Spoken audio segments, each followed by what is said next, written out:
I used to have schizophrenia, but we are all better now. That's a classic, widely shared dark joke.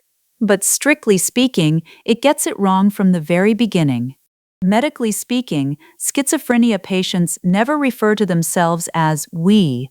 That is a hallmark of split personality, or what we formally call dissociative identity disorder, DID. This brings up a heavy question. What exactly does a person have to go through to start referring to themselves as we? The answer is much darker than you might think. Clinical studies show that the development of multiple personalities is deeply tied to extreme childhood trauma, most notably sexual abuse. Among these patients, the female-to-male ratio is a staggering 9-to-1. This statistic reflects a brutal reality. During childhood, young girls are far more vulnerable to these kinds of malicious violations. A child's cognitive defenses are incredibly fragile compared to an adult's. When they are subjected to violations that their minds and bodies simply cannot process, the brain triggers an extreme, last-resort survival mechanism. It violently tears that painful memory and that abused version of the self away from the conscious I, burying it deep within the subconscious. By doing this, it creates someone else to absorb the blows.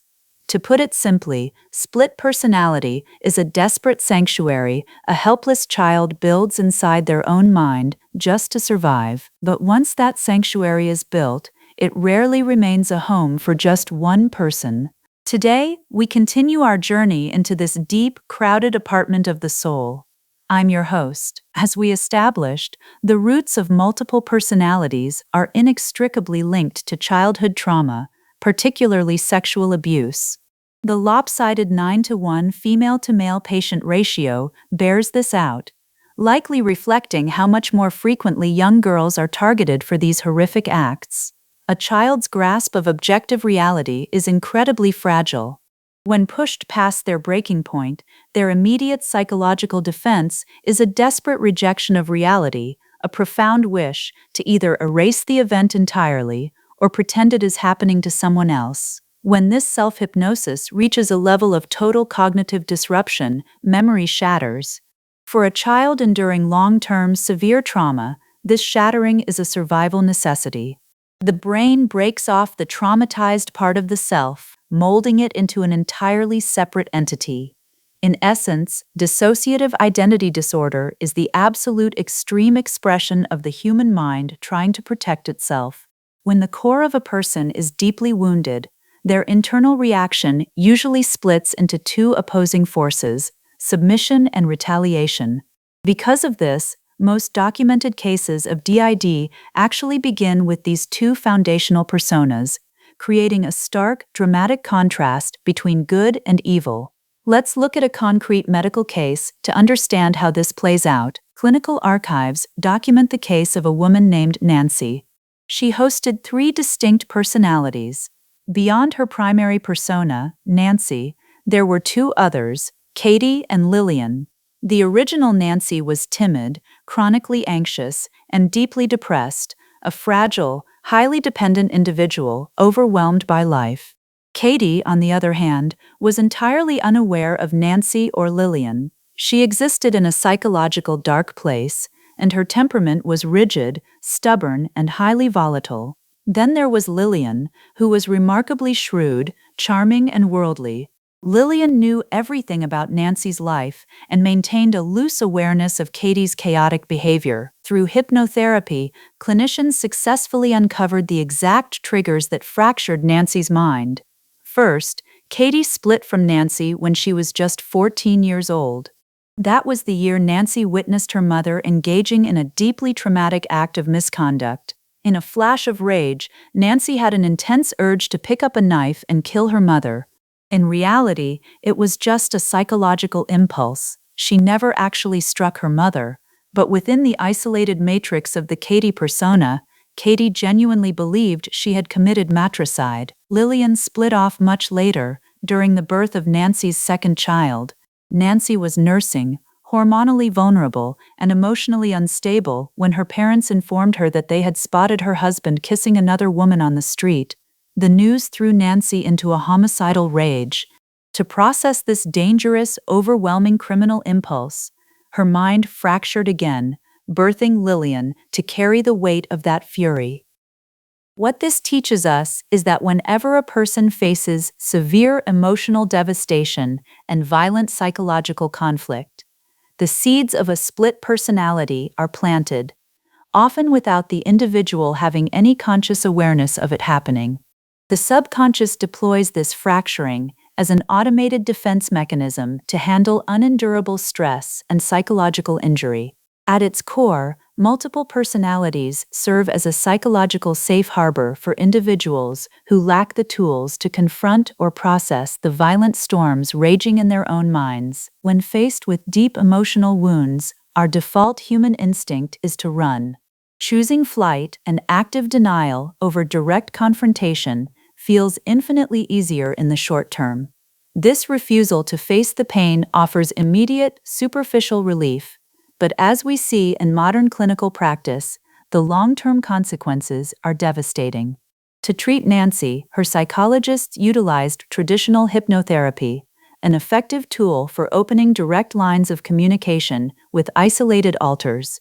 Modern therapeutic protocols focus first on mapping out exactly how many split personalities inhabit the patient.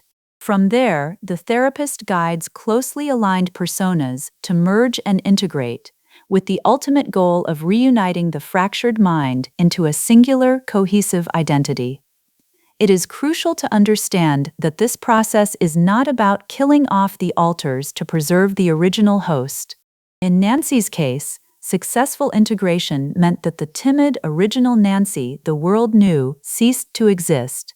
What remained was a completely new composite blend of all three personalities. However, the reality of treating DID remains frustratingly grim. Even today, full integration is incredibly difficult to achieve, and more often than not, clinical outcomes leave us with profound a sense of tragedy. For those who lack the courage to face their trauma head-on, the hard truth remains: running away solves nothing. I used to have schizophrenia, but we are all better now. As we noted earlier, this old dark joke misdiagnoses the condition. Schizophrenia patients do not possess a concept of we. Their illness causes them to perceive outside entities or hear external voices, a phenomenon we will dissect in our next episode. It is exclusively patients with split personalities who use the word we. The precise biological and pathological triggers of DID are still heavily debated in modern science. It strains the imagination to conceive how a single human being can instantly transform into two or more distinct individuals, each possessing unique memories, entirely different temperaments, and completely different physical habits. Ultimately, this mystery highlights just how little we truly understand about the latent potential of the human brain. Yet, the brain's ability to run two entirely separate tracks of complex thought simultaneously shouldn't be completely alien to us. Think of a classic trope from martial arts lore, the legendary fighter Zhou Botong from Jin Yong's wuxia novels, who mastered a technique called the ambidextrous mutual combat.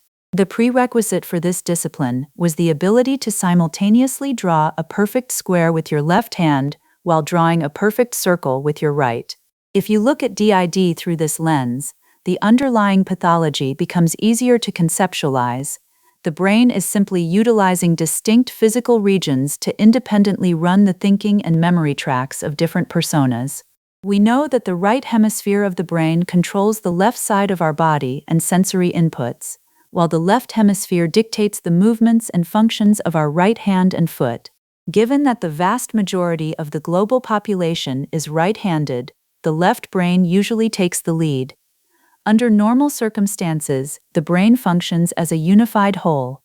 External data travels across a massive neural highway called the corpus callosum, allowing the left and right hemispheres to exchange information instantly at a mind-boggling speed of 1 billion bits per second. The two hemispheres handle entirely different cognitive loads.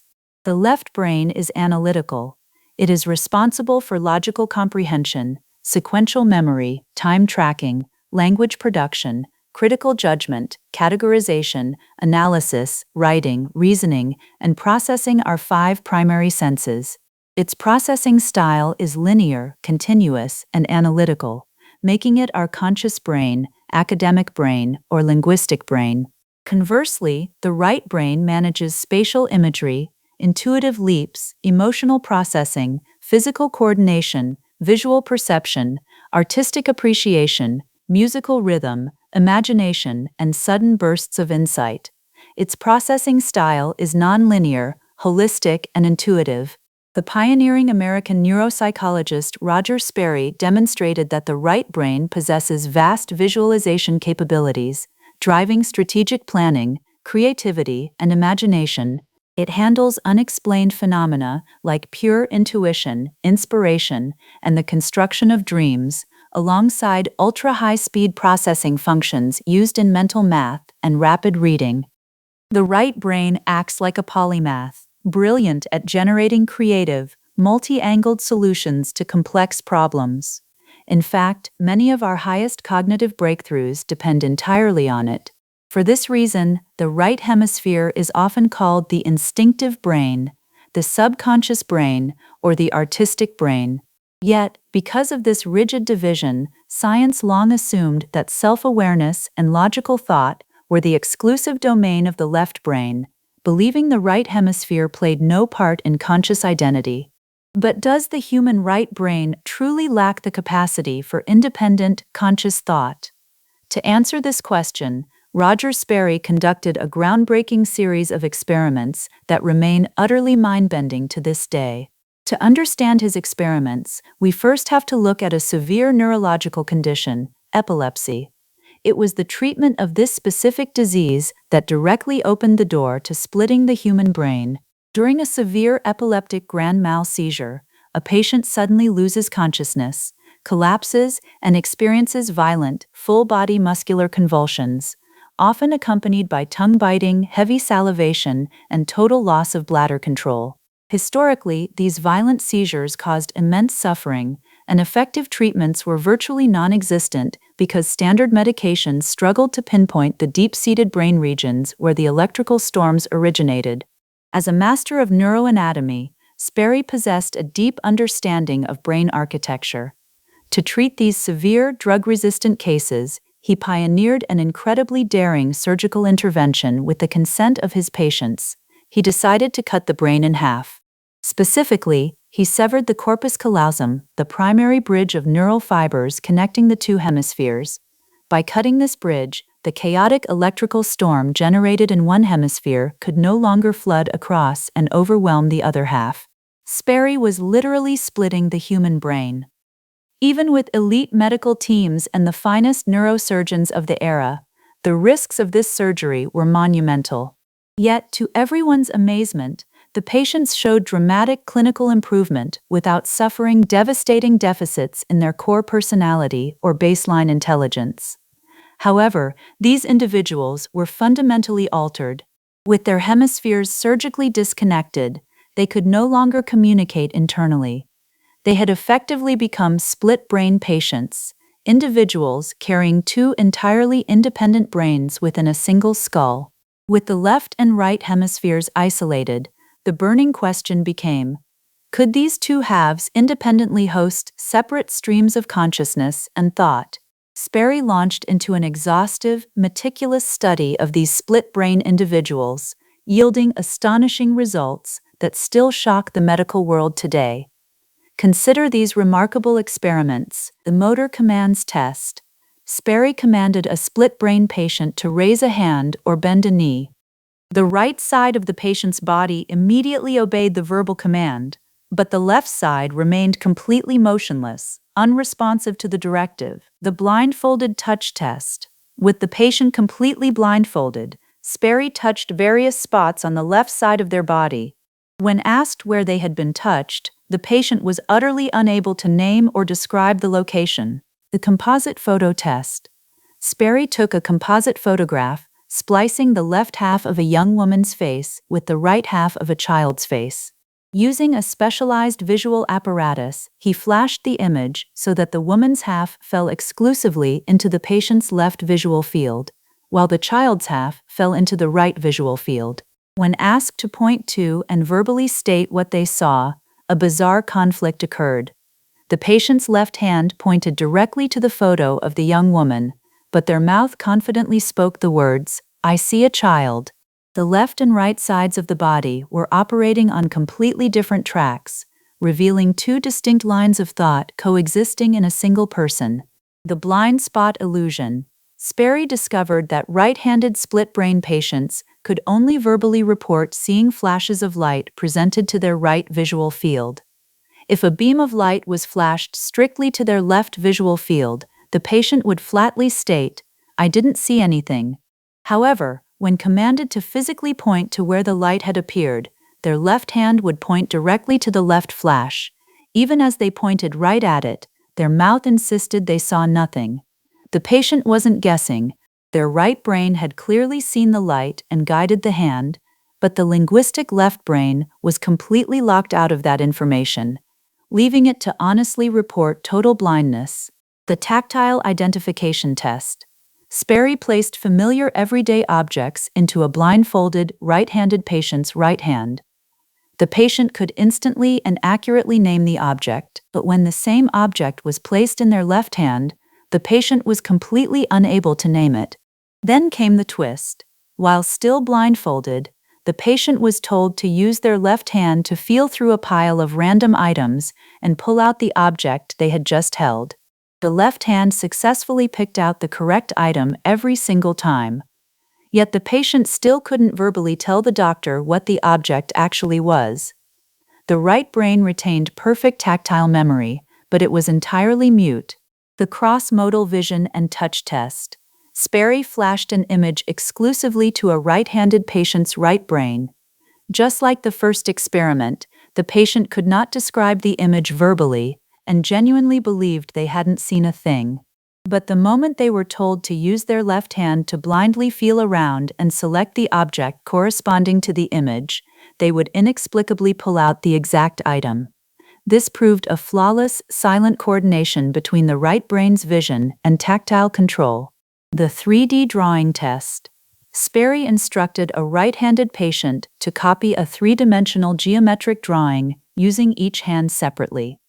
The left hand, guided by the artistic right brain, produced a highly accurate, structurally sound 3D drawing. The right hand, guided by the analytical left brain, failed completely, producing a flat, disjointed scribble that looked like a toddler's doodle. To push the boundaries of his research even further, Sperry had a 21-year-old split-brain patient view a series of photographs using only their left eye. As established, the left eye feeds directly into the right brain, which was now completely severed from the verbal left hemisphere. If the patient could emotionally process and evaluate these images without the help of the left brain, it would prove that the right hemisphere possessed independent consciousness. When shown pictures of young women or ballet dancers, the patient gave a physical thumbs up, signaling approval. When flashed a photo of Adolf Hitler, the thumb instantly flipped down in disgust. When shown a portrait of Richard Nixon, the patient hesitated for a moment before holding the thumb perfectly horizontal, signaling indifference. Most poignantly, when shown a photograph of their own face, the patient modestly pointed their thumb downward.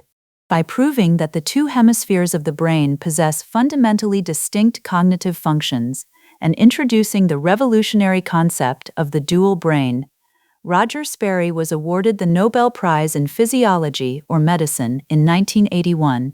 The scientific community gave its highest validation to the man who dared to cut the brain in half. Sperry's split-brain discoveries provide a profound neurological framework for understanding how dissociative identity disorder manifests.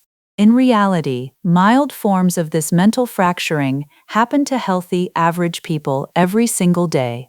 Think of a driver navigating heavy traffic while deeply engrossed in a complex conversation, or a couple locked in a bitter argument, caught in a fierce paradox where they desperately want to separate yet feel intensely bound together. Does this imply that every healthy human being naturally carries two distinct spirits within them? How else do we explain the radical fractures of multiple personality disorder? Are we all, on some level, masking a latent split personality? The truth remains out of reach. Humanity has barely begun to scratch the surface of the brain's true depths. After walking through Roger Sperry's eerie split brain experiments, do you feel like your entire understanding of your own mind has been turned inside out? Severing a single neural bridge, the corpus callosum, is all it takes for the left and right hands to operate on entirely separate tracks, and for the left and right hemispheres to host two completely isolated streams of consciousness. This profound discovery won Sperry the Nobel Prize, but it also forced a chilling question upon humanity. What if our brains are naturally built with the exact hardware required to host multiple selves? The truth is, this internal division happens to normal people all the time. It's there when you drive a car completely on autopilot while having a deep conversation, or when you are in a fight with someone you love, and one voice in your head is screaming, "I'm leaving," while another voice is holding on for dear life. Does that mean every single one of us is secretly a latent multiple personality patient? Psychology offers an answer that is less terrifying, but far more profound. True multiple personality patients are individuals who, faced with unendurable childhood agony, were forced to break their own internal connections. They took the shattered, wounded parts of themselves and hid them away in the quiet, isolated corners of the right brain. It is an act of desperate survival, but it comes at a devastating cost. They fractured their minds to save their lives, but in the process, they lost their sense of a complete self. And for the rest of us, who may never have experienced that level of extreme trauma, the lesson remains exactly the same when we face our own daily conflicts, stresses, and fractures. Running away is never the answer, because those parts of yourself that you try to ignore, suppress, or hide away from the world, they don't just vanish into thin air, they are waiting. They are biding their time in the quiet spaces between your left and right brain, waiting for the day you finally find the courage to drop your everyday mask, look deep into your own shadow, and say to the broken pieces of your soul, "I know you've been here all along, don't be afraid. Come back home, and this time we will face it together." That's all for today's episode. Thank you for listening to Mind and Meaning. See you next